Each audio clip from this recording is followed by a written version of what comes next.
Third episode की शुरुआत में हम देखते हैं शाओयान ग्रैंडपा के साथ कंपनी आती है बिकॉज उसने लास्ट एपिसोड में ग्रैंडपा को कंपनी ज्वाइन करने के लिए मना लिया था जिससे वो जिंगयान पर नजर रख सके। ये दोनों कंपनी में एंटर करते हैं तभी चैन उनके पास आता है। ये कंपनी का वही फाउंडिंग मेंबर होता है जिससे लास्ट एपिसोड में जिंगयान की थोड़ी बहस हो गई थी। साथ ही ये शाओयान के ग्रैंडपा का फ्रेंड भी होता है।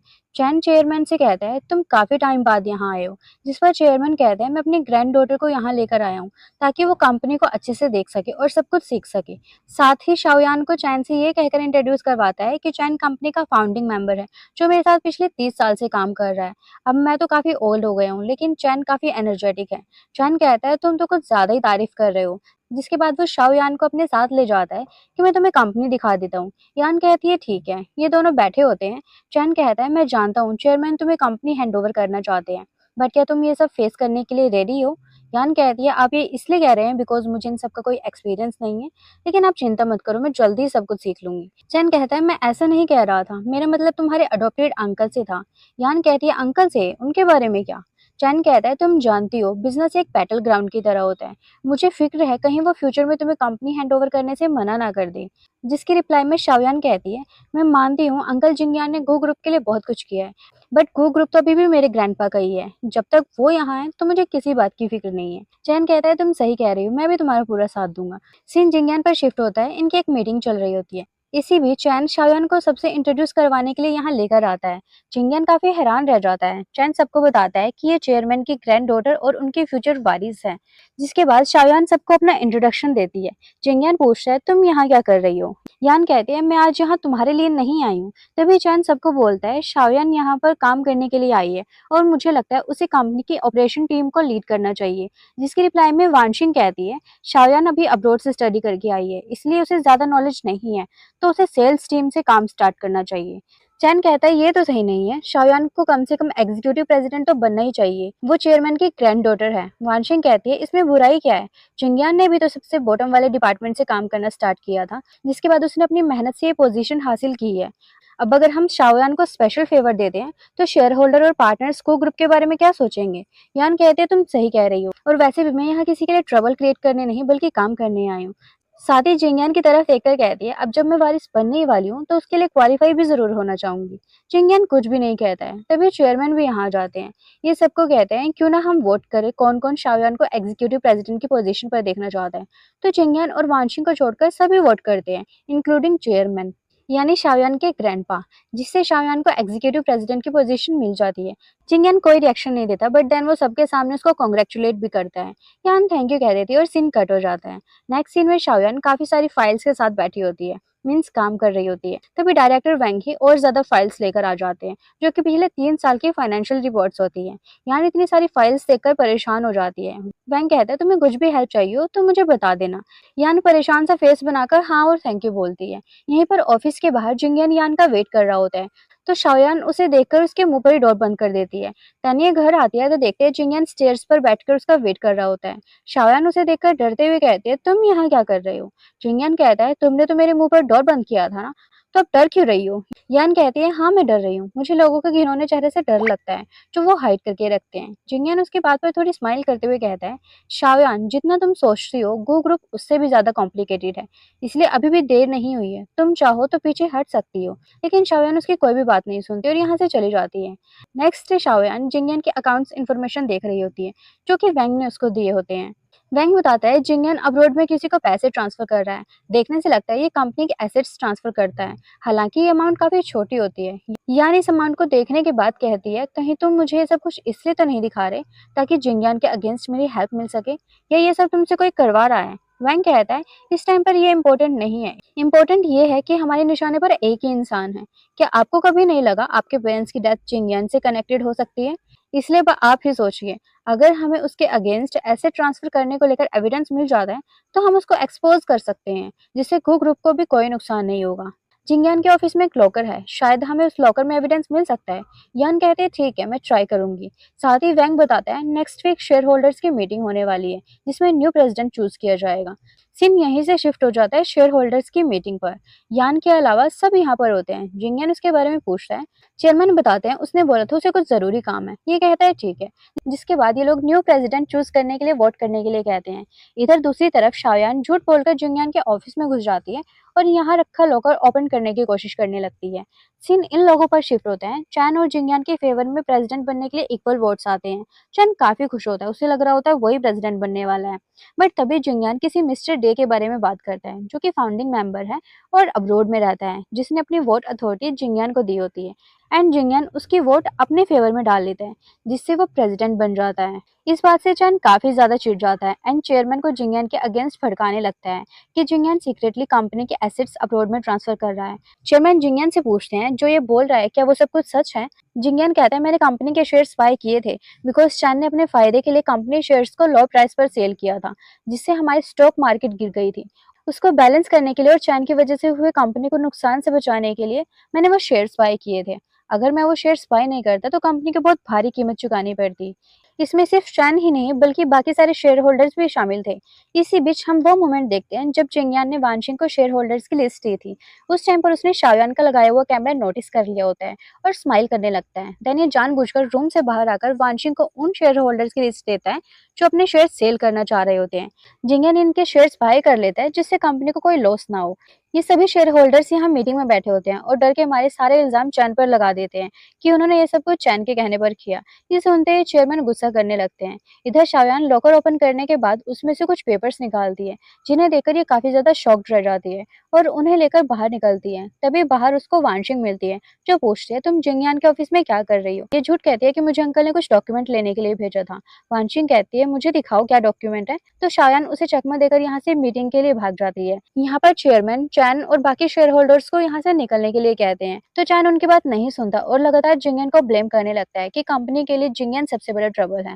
जिंगयान काफी चिल मूड में चैन से पूछता है जो तुम बोल रहे हो क्या तुम्हारे पास उसका कोई एविडेंस है। चैन कहता है ऑफ कोर्स एविडेंस है, शाओयान बस अभी एविडेंस लेकर आती होगी। जिससे जिंगयान कोई रिएक्शन नहीं देता। सेम टाइम पर शाओयान पेपर्स लेकर मीटिंग में पहुंच जाती है और कहती है हाँ मेरे पास एविडेंस है। साथ ही अपने ग्रैंडपा के पास जाकर कहती है जो डॉक्यूमेंट अभी मेरे पास हैं उनसे साबित हो जाएगा कंपनी के एसेट्स गैर कानूनी तरीके से अब्रॉड ट्रांसफर की जा रही हैं। चैन काफी खुश हो जाता है। तभी शाओयान जिंगयान से पूछने के बजाय चैन से पूछती है मिस्टर चैन क्या आप ये एडमिट करते हैं। तो चैन शॉक्ड रह जाता है। एक्चुअली में ये पेपर्स जिंगयान के नहीं बल्कि चैन के अगेंस्ट होते हैं, जिससे सारी बाजी पलट जाती है। यान जिंगयान के पास आकर कहती है तुमने सब कुछ जानबूझकर किया था ना ताकि मुझे सच पता चल सके। जिंगयान हाँ कहता है। जिंगयान ने जानबूझकर अपने लॉकर में ये पेपर्स रखे होते हैं ताकि शाओयान को सारा सच पता चल सके। गो ग्रुप के अगेंस्ट जिंगयान नहीं बल्कि चैन है। चैन पेपर्स देखकर जिंगयान से कहता है ऐसा कैसे हो सकता है, तुम्हारे पास ये सब कुछ कैसे आए। जिंगयान कुछ नहीं कहता बट शाओयान सारी स्टोरी समझ जाती है और चैन से कहती है तो वो लेटर भी तुमने मुझे भेजा था ना जिसमें लिखा था मेरे पेरेंट्स का कातिल जिंगयान है। बिकॉज जिस कंपनी के थ्रू वो लेटर आया था और अभी जो पेपर शाओयान को मिले थे उसमें सेम कंपनी का नेम होता है।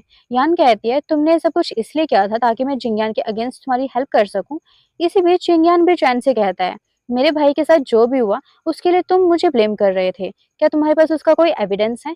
तो चैन कहता है इसके लिए एविडेंस की क्या जरूरत है, ये बिल्कुल साफ है, तुमने गो ग्रुप का वारिस बनने के लिए उन्हें मारा है।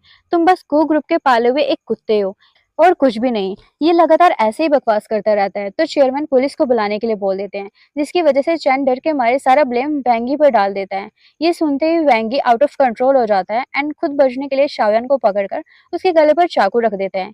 जिंगयान और चेयरमैन डर जाते हैं। जिंगयान उसे रोकने की कोशिश करता है बट वैंगी नहीं सुनता। वो 50 मिलियन अरेंज करने को कहता है। जिंगयान हाँ कर देता है कि मैं तुम्हें पैसे दे दूंगा, तुम शाओयान को छोड़ दो, बट वैंगी नहीं छोड़ता है। वो शाओयान को पकड़कर अपने साथ ले जाता है। जिंगयान उनके पीछे भागता है। ये लोग पार्किंग लॉट में पहुंच जाते हैं। वैंगी जिंगयान को कार देने के लिए कहता है तो जिंगयान उसको अपनी कार दे देता है। इसी बीच शाओयान जानबूझकर अपने फ्रेंड मियाओ के पास कॉल लगा देती है।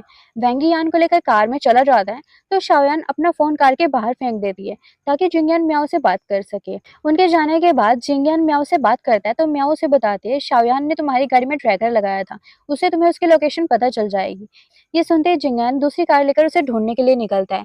साथ ही उसके साथ उसका असिस्टेंट लिंसे भी होता है। दूसरी तरफ फैंगी ने शाओयान को एक चेयर पर बांध रखा होता है। यान उससे कहती रहती है मुझे छोड़ दो, बट फैंगी उसके एक भी नहीं सुनता और उस पर अटैक करने वाला होता है। इसी बीच जिंगयान यहाँ पहुंच जाता है और फैंगी की खूब धुलाई करने के बाद यान की हेल्प करता है।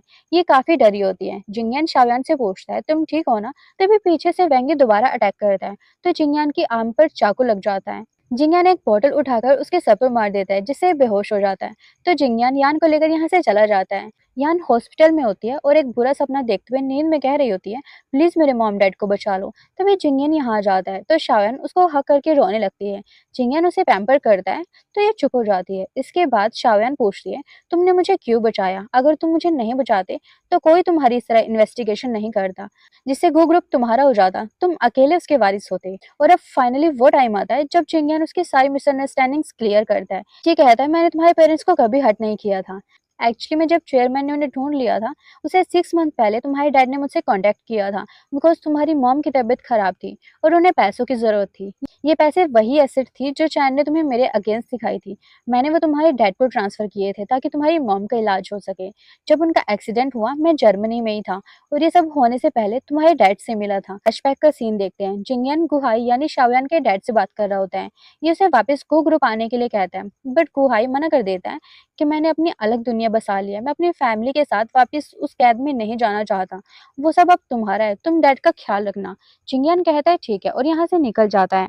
जब ये जाने के लिए गाड़ी में होता है तो गुहाई के घर के बाहर एक बंदे को नोटिस करता है जो उन पर नजर रख रहा होता है। जिंगयान को ये काफी सस्पिशियस लगता है जिससे वो इस आदमी का पीछा करने लगता है। इसका पीछा करते हुए हम वो सीन देखते हैं जिस दिन शाओयान का वायलेंट कॉम्पिटिशन था। जिंगयान उसके सामने से निकला था। ये कहता है जिस दिन तुम्हारे पेरेंट्स का एक्सीडेंट हुआ मैंने तुम्हें देखा था लेकिन तुमसे बात नहीं की बिकॉज मैं तुम्हें इन सब प्रॉब्लम में नहीं डालना चाहता था। उसके बाद जब तुम्हारे पेरेंट्स की गाड़ी ब्लास्ट हुई मैं वहीं पर था। मैंने उस बंदे को वहां पर नोटिस किया था। मैं चाहकर भी उन्हें नहीं बचा पाया। जिंगयान हर मोड़ पर सीक्रेटली शाओयान की हेल्प कर रहा होता है जिसका उसे अंदाजा तक नहीं होता। देन हम वो सीन देखते हैं जब शाओयान से वो मॉडल चुराया गया था और मॉडल चुराने वाला भी वही सेम बंदा होता है। ये मॉडल चुराकर भाग जाता है। उसके भागने के बाद जिंगयान यान के पास पहुंचता है और उसकी हेल्प करता है, लाइक उसको हॉस्पिटल वगैरह पहुंचाता है। इसी टाइम पर शाओयान जिंगयान के हाथ वाला निशान नोटिस कर लेती है जिससे उसे मिसअंडरस्टैंडिंग हो जाती है कि मॉडल चुराने वाला जिंगयान था। जिंगयान साथ ही कहता है जब मैं वहां पर था तब चेयरमैन की तबीयत खराब हो गई इसलिए मुझे वापस आना पड़ा। कंपनी में बहुत सी प्रॉब्लम चल रही थी जिसे मुझे सॉल्व करना था। मैंने सोचा था सब कुछ ठीक करने के बाद मैं तुम्हें लेने जर्मनी आऊंगा पर शायद मेरी वजह से बहुत ज्यादा मिसअंडरस्टैंडिंग क्रिएट हो गई है। ये सुनकर शाओयान कहती है तुमने मुझे ये सब कुछ पहले क्यों नहीं बताया? जिंगयान कहता है मुझे डर था तुम मुझ पर ट्रस्ट नहीं करोगी। साथ ही मुझे ये भी डर था कहीं वो किलर तुम्हें टारगेट न करे, इसलिए मैं तुम्हें सब बताने से पहले सच का पता लगाना चाहता था। मैं जानता हूँ गू ग्रुप में मेरी पोजीशन थोड़ी ऑकवर्ड है लेकिन मुझे ये भी पता है जब से तुम वापस आई हो काफी लोग तुम्हें यूज करके पैसे बनाने की कोशिश कर रहे हैं। मैं तुम्हें उन लोगों से भी दूर रखना चाहता था। मेरे साथ चाहे कुछ भी हो, लोग कुछ भी कहे, लेकिन मैं फिर भी तुम्हारे और डैड के करीब रहना चाहता हूँ। मैं कंपनी तुम्हें हैंडओवर करने से पहले देखना चाहता था तुम चीजों को कैसे संभालती हो। और सच कहूँ तो तुमने कंपनी में काफी अच्छा काम किया है। अब तुम्हें जो भी चाहिए मैं सब देने को तैयार हूँ। यान कहते तुमने जिस कंपनी के लिए इतनी मेहनत की वो तुम मुझे ऐसे ही दे दोगे? तुम्हें मुझ पर गुस्सा नहीं है? जिंगयान कहता है पहले मैंने ये सब कुछ एक अच्छा बेटा बनने और वारिस बनने के लिए किया था जिस पर डैड को फक्र हो, बट अब तुम वापस आ गई हो तो सब तुम्हारा है और मैं भी हमेशा तुम्हारे साथ हूँ, फिर चाहे लोग मुझे गो ग्रुप का पाला हुआ कुत्ता ही क्यों ना कहे। ये सब सुनकर शाओयान काफी इमोशनल हो जाती है और इसी के साथ ये एपिसोड एंड हो जाता है।